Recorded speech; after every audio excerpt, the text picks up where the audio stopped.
My take on, I love this quote.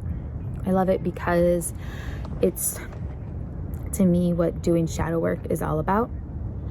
You know, allowing those repressed, suppressed emotions in our subconscious, those emotions that live within our body, you know, cause us to have chronic pain to our backs. We always have tense shoulders. You know, we carry pain within our body from these suppressed emotions that we've buried so deeply.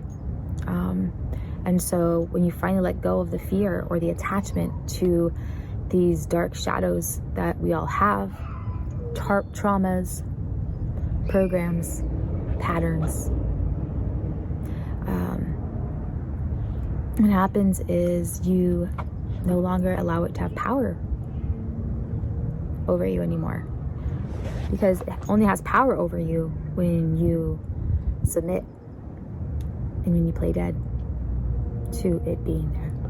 There's a lot of stuff we don't actually recognize on a day-to-day that's there, but for the parts of you that you already know, you know, if you're an adult, you already understand what you're hiding. So when you're ready to allow these things to come up, that's your first step in claiming your power. So it starts with that initiation.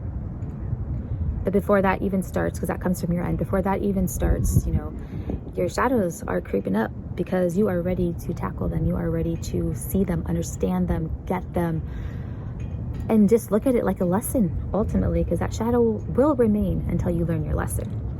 That's why it is there.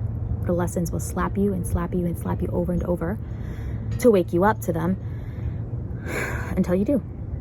And some people will battle the same fears their entire lives.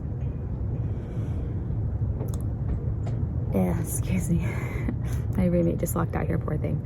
I'm gonna finish up really quick, but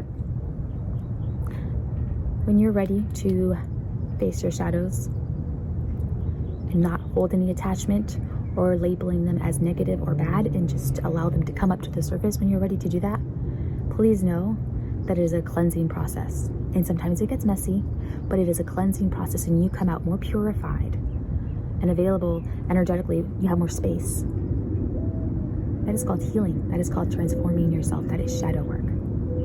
So I just went off a little bit on this quote, but that's what it reminds me of. The fruitful darkness is all around us. That is our shadow. And their triggers are everywhere around us. So you usually numb from them and pretend like they're not there. Sometimes you're triggered and you freak out, but recognize the difference and start spending some time with yourself meditating on this concept.